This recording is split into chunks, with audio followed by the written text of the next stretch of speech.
راجا چڑیا اور رانی چڑیا اپنی جنگل میں سبھی پنچھیوں کے راجا اور ملکہ تھے۔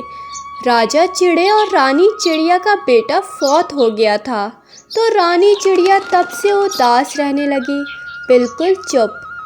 راجا چڑا تمام پنچھیوں سے کہتے ہوئے کہ کوئی بھی میری بیوی چڑیا کو ہنسائے گا تو میں اسے منہ مانگا انعام دوں گا۔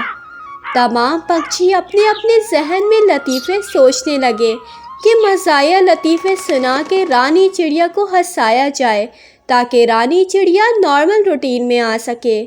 اگلے دن مقابلہ ہونے لگا، ہر پنچھی نے اپنا لطیفہ سنایا، لیکن رانی چڑیا کسی کی بھی کہانی یا لطیفے پر نہ ہنسی۔ تم سب نے تیاری نہیں کی، مجھے یہی لگتا ہے، ورنہ کوئی تو میری بیوی چڑیا کو ہنسا سکتا۔ وہیں اسی جنگل میں ایک کوا رہتا تھا، وہ بہت ہی چالاک اور ذہین کوا تھا۔ اس کوے کو یقین تھا کہ وہ رانی چڑیا کو ہنسا لے گا اور مقابلہ جیت لے گا۔ کل پھر سے مقابلہ کروایا جائے گا، سب پنچھی اچھے سے تیاری کر کے آئے۔ کالو کوا صبح راجا کے دربار میں پیش ہونے کے لیے آیا تو سامنے ایک سپاہی چڑا کھڑا تھا۔ اس نے کالو کوے کو روک لیا۔ کہاں جا رہے ہو کالو کوے؟ میں بھی مقابلے میں حصہ لینے کے لیے جا رہا ہوں۔ رکو، اتنی بھی کیا جلتی ہے کالو؟ تم مجھے کیوں روک رہے ہو؟ میرا ایک چھوٹا سا کام ہے، وہ تم مان لو تو میں تمہیں اندر جانے دیتا ہوں۔ اب تمہارا کیا کام ہے؟ میرا کام یہ ہے کہ اگر تم مقابلے میں جیت گئے تو تمہیں جو حصہ ملے گا اس میں سے آدھا حصہ میرا ہوگا۔ اگر شرط منظور ہے تو بتاؤ، ورنہ میں تمہیں اندر جانے نہیں دوں گا۔ اچھا صحیح ہے، مجھے تمہاری یہ شرط منظور ہے۔ پھر ایسے کالو کوا اندر چلا گیا۔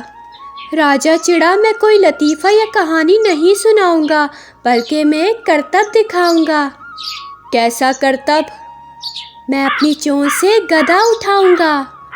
رانی چڑیا دیکھ رہی تھی، کالو کوا گدھے پر بیٹھ کر اپنی چونچ سے زور لگا رہا تھا کہ گدھا اٹھا سکے، لیکن گدھا وزنی ہوتا ہے، کہاں اٹھایا جاتا۔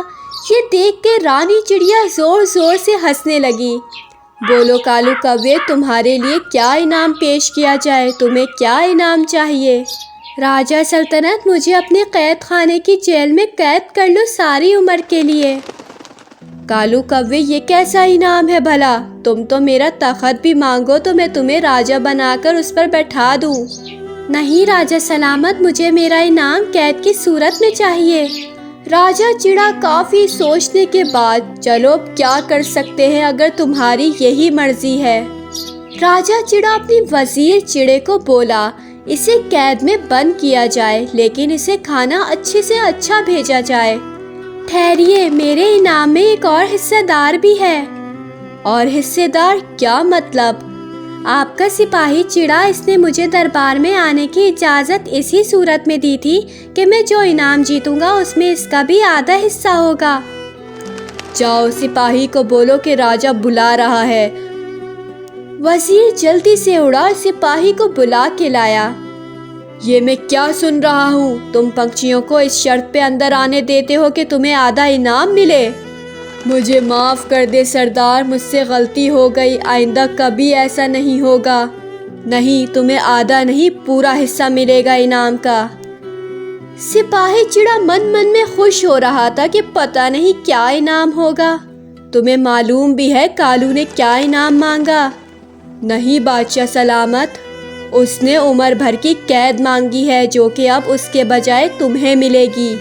مجھے معاف کر دے بادشاہ سلامت، مجھ پہ رحم کریں۔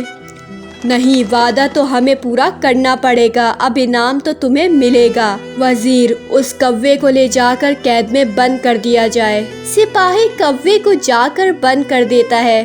کالو کوے، تمہاری بہادری مجھے بہت پسند آئی، مانگو تمہیں کیا انعام دوں؟ نہیں بادشاہ سلامت، مجھے کچھ بھی نہیں چاہیے، مجھے اپنا انعام مل گیا۔ میری وجہ سے کافی کا بھلا ہو گیا، یہی میرا انعام ہے کہ میری نیکی کام آئی کسی کے۔ اب میں چلتا ہوں، پھر کبھی حاضر ہوں گا۔